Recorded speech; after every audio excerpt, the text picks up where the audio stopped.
आंध्र प्रदेश के सीएम बने चंद्रबाबू नायडू। चौथी बार आंध्र प्रदेश के सीएम पद के लिए शपथ। चंद्रबाबू नायडू के शपथ ग्रहण में शामिल हुए प्रधानमंत्री मोदी। एनडीए में शामिल है चंद्रबाबू नायडू। जेएसपी के प्रमुख पवन कल्याण ने भी मंत्री पद की शपथ ली। आंध्र प्रदेश के डिप्टी सीएम बने पवन कल्याण। चंद्रबाबू नायडू के बेटे नारा लोकेश ने भी मंत्री पद के लिए शपथ। सीएम के अलावा कुल 24 विधायकों ने ली मंत्री पद की शपथ। चंद्रबाबू नायडू ने शपथ ग्रहण समारोह में गृह मंत्री अमित शाह भी पहुंचे। नितिन गडकरी, जेपी नड्डा, महाराष्ट्र के सीएम शिंदे भी शामिल हुए। शपथ ग्रहण समारोह में केंद्रीय मंत्री चिराग पासवान, रामदास आठवले, अनुप्रिया पटेल हुई शामिल। एनसीपी नेता प्रफुल्ल पटेल समारोह में मौजूद। चंद्रबाबू नायडू के शपथ ग्रहण समारोह में कई दिग्गज अभिनेता रहे मौजूद। अभिनेता रजनीकांत, चिरंजीवी और नंदमुरी बालकृष्णन हुए शामिल। शाम 5 बजे भुवनेश्वर स्थित जनता मैदान में होगा शपथ ग्रहण समारोह। शपथ ग्रहण के बाद जगन्नाथ मंदिर में दर्शन के लिए भी जाएंगे मोहन चरण मांझी। ओडिशा में मोहन चरण मांझी आज लेंगे सीएम पद की शपथ। 2 डिप्टी सीएम प्रभाती परिदा और कनक वर्धन सिंह देव का भी होगा शपथ ग्रहण। ओडिशा के मनोनीत मुख्यमंत्री मोहन चरण मांझी ने भुवनेश्वर में बिरसा मुंडा को पुष्पांजलि अर्पित की। मनोनीत उप मुख्यमंत्री केवी सिंह देव और पार्वती परिदा ने भी पुष्पांजलि अर्पित की। संतला समुदाय के सदस्यों ने मनोनीत सीएम मोहन मांझी और दोनों मनोनीत डिप्टी सीएम के पैर धोए। परंपरा अनुसार पैर धोकर किया स्वागत। ओडिशा के मनोनीत मुख्यमंत्री मोहन चरण मांझी बोले, मोदी जी की गारंटी को पूरा करेगी ये नई सरकार।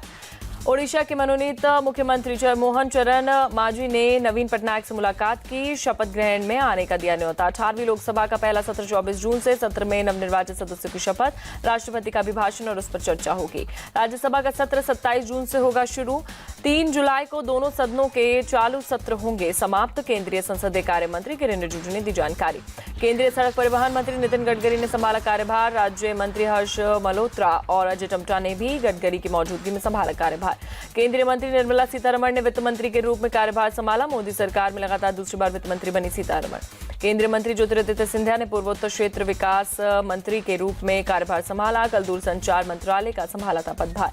केरल ने अपने संसदीय क्षेत्र वायनाड पहुंचे राहुल गांधी। चुनाव में मिली जीत के बाद मलप्पुरम में एडवन्ना में किया रोड शो। रोड शो के बाद राहुल गांधी ने मलप्पुरम में जनसभा की। कहा, इस देश में कई तरह के कल्चर हैं। देश का हर इतिहास और कल्चर संविधान द्वारा संरक्षित है। चुनाव परिणाम को लेकर राहुल गांधी बोले, केरल से लेकर यूपी और दूसरे राज्यों के लोगों ने बता दिया कि वो क्या चाहते हैं। संविधान उनकी आवाज है और कोई इसमें बदलाव नहीं करे। राज ठाकरे ने 13 जून को एमएनएस नेताओं की बुलाई बैठक। सुबह 10:30 बजे मुंबई के रंग शारदा ऑडिटोरियम में होगी बैठक। शिवसेना उद्धव गुट के नेता संजय राउत का दावा, बोले, महाराष्ट्र में बीजेपी को अजित पवार और एकनाथ शिंदे की वजह से हुआ नुकसान। जयपुर में राजस्थान पुलिस स्थापना दिवस के अवसर पर समारोह। मुख्यमंत्री भजनलाल शर्मा शामिल हुए। राजस्थान पुलिस स्थापना दिवस कार्यक्रम में बोले सीएम भजनलाल, राजस्थान पुलिस हर परिस्थिति का मुकाबला करने के लिए हमेशा के लिए तैयार है। रक्षा मंत्री राजनाथ सिंह और रेल मंत्री अश्विनी वैष्णव पुरी के जगन्नाथ मंदिर पहुंचे, दर्शन कर लिया आशीर्वाद। पुरी के नवनिर्वाचित सांसद संबित पात्रा भी रहे मौजूद। केंद्र में राज्य मंत्री का कार्यभार संभालने के बाद केरल पहुंचे सुरेश गोपी। कोझिकोड के ताली शिव मंदिर में दर्शन किए। केरल से इकलौते बीजेपी सांसद सुरेश गोपी हैं। जम्मू कश्मीर के कठुआ में सुरक्षा बलों का बड़ा सर्च ऑपरेशन जारी। एसओजी टीम ने एक आतंकी को मार गिराया, 1 जवान शहीद। 2 आतंकियों ने आम नागरिकों पर की थी फायरिंग में 3 लोग जख्मी। ड्रोन से सर्च ऑपरेशन। जम्मू कश्मीर के डोडा में भी सेना का सर्च ऑपरेशन। कल रात डोडा में सेना की टीम के आतंकियों ने बनाया निशाना। सेना के टेम्परेरी नाके पर किया था हमला। आतंकियों के हमले में सेना के 3 जवान जख्मी हुए। हमले के बाद पूरे इलाके में सेना का सर्च ऑपरेशन। दोनों आतंकी हमले पर जम्मू कश्मीर के एडीजीपी आनंद जैन का बयान, सीमा पार से फिर हो रही है घुसपैठ की कोशिश। एडीजीपी आनंद जैन बोले, जम्मू कश्मीर में जल्द होने वाले चुनाव की घोषणा के चलते माहौल बिगाड़ने की कोशिश। सोशल मीडिया पर आतंकी हमलों को लेकर फैलाई जा रही है गलत खबरें। जम्मू कश्मीर के रियासी में बस पर हुए आतंकवादी हमले में पुलिस ने एक आतंकवादी का स्केच जारी किया। 20 लाख के नाम का किया ऐलान। जम्मू कश्मीर में हुए आतंकी हमलों के बीच राहुल गांधी का पीएम मोदी पर अटैक। बोले, 3 आतंकी घटनाएं हो गई है और पीएम अभी भी जश्न में मग्न है। हमलों की साजिश रचने वाले कब पकड़े जाएंगे। दिल्ली के गीता कॉलोनी इलाके में आज भी पानी की किल्लत। टैंकर के पहुंचते ही पानी लेने के लिए मची आपाधापी। दिल्ली में टैंकर माफिया को लेकर सुप्रीम कोर्ट ने दिल्ली सरकार को लगाई फटकार। कहा, टैंकर माफियाओं पर एक्शन ले, नहीं तो पुलिस को कार्रवाई करने के निर्देश देंगे। दिल्ली में जल संकट के बीच हर जोन में अधिकारियों की टीम तैनात करेगी दिल्ली सरकार। पानी से संबंधित शिकायतों के जल्द समाधान के लिए होगी तैनाती। वर्ल्ड बैंक ने भारत की जीडीपी ग्रोथ रेट का अनुमान बढ़ाया। वित्त वर्ष 2024 से 25 के लिए 6.4 से 6.6% ग्रोथ रेट का अनुमान लगाया। नीट परीक्षा रिजल्ट धांधली पर देश भर में छात्रों का प्रदर्शन। कई परीक्षार्थियों ने इंडिया टीवी से बातचीत में कहा, मामले में सुप्रीम कोर्ट न्याय करे, जांच के लिए एक स्वतंत्र कमेटी का गठन करे सुप्रीम कोर्ट। ठाणे के डोंबिवली में केमिकल कंपनी में आग लगी, दमकल की गाड़ियों ने बुझाई आग। नोएडा के सेक्टर 37 के एक पेट्रोल पंप के पास दुकान में लगी भीषण आग, फायर ब्रिगेड की गाड़ियों ने आग पर पाया काबू। उत्तरकाशी में गंगोत्री से लौट रहे तीर्थयात्रियों की बस खाई में गिरी, 3 महिलाओं की मौत, 26 घायल। यूपी के हरदोई में रेत से भरा ट्रक सड़क किनारे झोपड़ी पर पलटा, झोपड़ी में सो रहे 4 मासूम बच्चों समेत 8 लोगों की मौत। छत्तीसगढ़ के बलौदा बाजार में हुई हिंसा के बाद कलेक्टर और एसपी हटाए गए, दीपक सोनी होंगे नए कलेक्टर, आईपीएस विजय अग्रवाल नए एसपी नियुक्त। यूपी के बुलंदशहर में फर्जी एसओजी टीम कर रही थी लूटपाट, 3 आरोपी गिरफ्तार, तमंचा कारतूस के साथ एक कार भी बरामद। लुधियाना में पंजाब एंड सिंध बैंक के दिन दहाड़े 15 लाख की लूट, बाइक पर आए नकाबपोश लुटेरों ने सिर्फ 2 मिनट में दिया वारदात को अंजाम। जयपुर के ज्वेलर ने 6 करोड़ में बेचा 300 रुपए का नकली गहना। अमेरिकी महिला के साथ किया फ्रॉड, जयपुर पुलिस ने पिता पुत्र आभूषण विक्रेता के खिलाफ दर्ज किया केस। मध्य प्रदेश के विदिशा में पेस्टिसाइड्स की फैक्ट्री में लगी आग, दमकल की गाड़ियों ने पाया काबू। मध्य प्रदेश के भिंड में दूषित पानी पीने की वजह से 3 लोगों की मौत, 50 से ज्यादा लोग बीमार। बिहार के छपरा में वकील और उसके बेटे की अज्ञात बदमाशों ने गोली मारकर हत्या की, पुलिस के मुताबिक जमीन विवाद के चलते हत्या की, 2 आरोपी गिरफ्तार। राजौरी के कल्लार वन क्षेत्र में लगी आग, दमकल की गाड़ियां आग बुझाने में जुटी।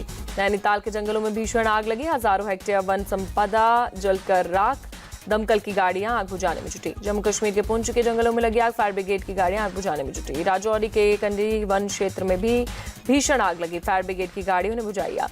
राजौरी में पारंपरिक उत्साह के साथ मनाया गया राजौरी दिवस, 1948 के राजौरी की मुक्ति के लिए संघर्ष में बलिदान देने वालों को किया गया नमन। चंडीगढ़ में वॉकथॉन का आयोजन, नारकोटिक्स कंट्रोल ब्यूरो और चंडीगढ़ पुलिस ने सुखना झील पर किया आयोजन। चंडीगढ़ में भीषण गर्मी का प्रकोप, हीट वेव के चलते सुखना झील का जलस्तर हुआ कम। सोलन में टमाटर किसानों को गर्मी से नुकसान, प्रति क्रेट 100 से 200 रुपए का भाव हुआ। तापमान में बढ़ते हुए खेतों में जल्दी पक रहा है टमाटर। राजस्थान के सांवलिया सेठ मंदिर की दानपेटी खुली, 1 महीने में 17 करोड़ से ज्यादा का चढ़ावा, भक्तों ने सांवलिया सेठ को सोने चांदी के आभूषण भी चढ़ाए। अमेरिका ने यूक्रेन को पैट्रियट मिसाइल सिस्टम देने का ऐलान किया, खार्किव में रूसी हमले के बाद यूक्रेन ने एयर डिफेंस सिस्टम की मांग की थी। अमेरिका गाजा में फिलिस्तीनियों के लिए $40 करोड़ की मदद करेगा, अमेरिकी विदेश मंत्री एंटनी ब्लिंकन ने किया ऐलान। वेस्ट बैंक में रामल्ला के पास एक गांव में हमास लड़ाकों और इजरायली सैनिकों के बीच झड़प, हमास के कमांडर मोहम्मद जाबेर की मौत। इजरायली सेना के मुताबिक हमास कमांडर के गांव में छिपे होने की मिली थी जानकारी, कमांडर के साथ हमास के 3 और लड़ाके मारे गए। मध्य गाजा के नुसरत कैंप पर लगातार इजरायली वायुसेना के हमले जारी, शनिवार से अब तक 274 से ज्यादा फिलिस्तीनियों की मौत। नुसरत रिफ्यूजी कैंप पर इजरायली एयर स्ट्राइक का वीडियो आया सामने, जान बचाने के लिए सड़कों पर भागते नजर आए लोग। अल-अक्सा अस्पताल में सैकड़ों की तादाद में घायलों को लाया जा रहा है, बमबारी में कई इमारतें हुई तबाह। हिजबुल्लाह ने इजरायल के एक ड्रोन को मार गिराने का दावा किया। हर्मेस 900 कोचाव ड्रोन को टारगेट करने का वीडियो जारी किया। हिजबुल्लाह ने लेबनान में जमीन से हवा में मार करने वाले मिसाइल से ड्रोन को गिराया, इजरायली सेना ने ड्रोन को मार गिराए जाने की पुष्टि की। दक्षिण कोरिया और उत्तर कोरिया के बीच सीमा पर बढ़ा तनाव, दक्षिण कोरिया की सेना ने उत्तर कोरियाई सैनिकों पर दागी गोलियां। दक्षिण कोरियाई सेना ने मुताबिक उत्तर कोरिया के सैनिकों ने सीमा में घुसपैठ की कोशिश की, जिसके बाद दक्षिण कोरियाई सैनिकों ने की फायरिंग। दक्षिण कोरिया सेना के मुताबिक निर्माण उपकरणों के साथ सीमा में घुसे थे उत्तर कोरियाई सैनिक, चेतावनी में की गई फायरिंग के बाद अपनी सीमा में लौटे। पाकिस्तान के पूर्व पीएम इमरान खान का सरकार पर बड़ा आरोप, एक्सपोज पर लिखा, पाकिस्तान में पिछले 2 साल में मीडिया को चुप रहने के लिए बाध्य किया गया। पूर्वी अफ्रीकी देश मलावी के उपराष्ट्रपति समेत 10 लोगों की विमान हादसे में मौत, राष्ट्रपति लाजरस चकवेरे ने जानकारी दी। उपराष्ट्रपति को ले जा रहा सेना का विमान सोमवार को खराब मौसम के बाद ब्लांटायर के पास हुआ लापता, जंगल में मिला विमान का मलबा। दक्षिणी मेक्सिको के टिला शहर में गैंगवार की वजह से दहशत, 4000 से ज्यादा लोग घर बार छोड़कर भागने को मजबूर हुए। फिलीपींस की राजधानी मनीला में चीन के खिलाफ विरोध प्रदर्शन, सैकड़ों प्रदर्शनकारियों ने दक्षिण चीन सागर में चीन के युद्धाभ्यासों को बताया आक्रामक। T20 विश्व कप में आज भारत और अमेरिका का मुकाबला, न्यूयॉर्क में रात 8 बजे से खेला जाएगा मैच। भारत और अमेरिका के बीच पहली बार हो रहा है मैच, भारत और अमेरिका 4-4 अंक के साथ टॉप पर पहुंची, पाकिस्तान और कनाडा के 2-2 मैचों में 2 अंक। भारत और अमेरिका दोनों की टीमें जीत के इरादे से उतरेंगी मैदान पर, जीतने वाली टीम का सुपर 8 में स्थान पक्का। T20 वर्ल्ड कप में बारिश में धुला श्रीलंका बनाम नेपाल का मैच, बगैर टॉस के ही रद्द करना पड़ा मैच, दोनों टीमों को दिया गया 1-1 पॉइंट। श्रीलंका नेपाल का मैच रद्द होने से दक्षिण अफ्रीका को हुआ फायदा, सुपर 8 में पहुंचने वाली पहली टीम बनी।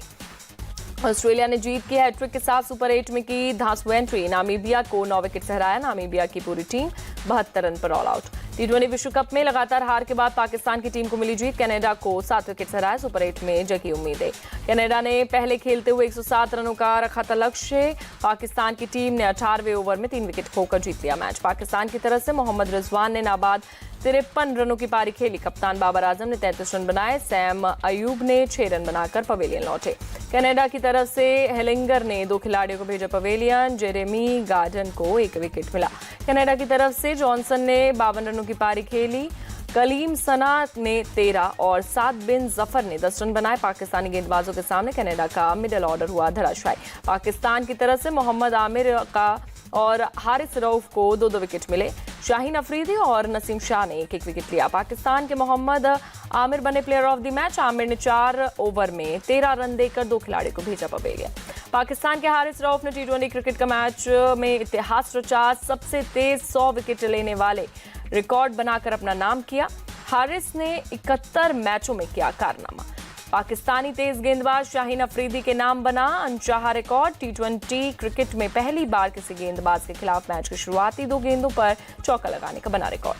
कनाडा के खिलाफ पहला ओवर डालने आए शाहीन अफरीदी। कनाडा के ओपनर जॉनसन ने अफरीदी की पहली 2 गेंदों पर चौका लगाकर अफरीदी के नाम दर्ज किया शर्मनाक रिकॉर्ड। पूर्व क्रिकेटर हरभजन सिंह की पाकिस्तानी खिलाड़ी कामरान अकमल को फटकार। अर्शदीप सिंह पर की थी आपत्तिजनक टिप्पणी। कामरान ने मांगी माफी। साउथ अफ्रीका के खिलाड़ी हेनरिक क्लासेन ने न्यूयॉर्क की पिच पर खड़े किए सवाल। कहा इस पिच पर बल्लेबाजी करना बेहद मुश्किल। हेनरिक क्लासेन ने कहा यह एक कड़ा टूर्नामेंट है। बल्लेबाज इस तरह की पिच पर नहीं खेलना पसंद करेंगे, जबकि गेंदबाज ऐसी पिचों पर हर हाल में खेलना चाहेंगे। T20 विश्व कप से पहले टीम हुई बाहर। ओमान का विश्व कप में थम गया सफर। लगातार 3 मैच हारकर ओमान का सुपर 8 में पहुंचने का टूट गया सपना। भारत के टेनिस खिलाड़ी सुमित नागल ने जर्मनी में हाइलबॉर्न नेकर कप ATP का जीता खिताब। स्विट्जरलैंड के अलेक्जेंडर को दी शिकस्त। सुमित नागल को ATP रैंकिंग के जरिए मिला पेरिस ओलंपिक का टिकट। भारतीय टेनिस स्टार रोहन बोपन्ना को भी मिला ओलंपिक का टिकट। मोहन बागान सुपर जायंट्स ने नियुक्त किया हेड कोच। स्पेन के जोश मोलिना को बनाया कोच। एंटोनियो लोपेज हबास की लेंगे जगह।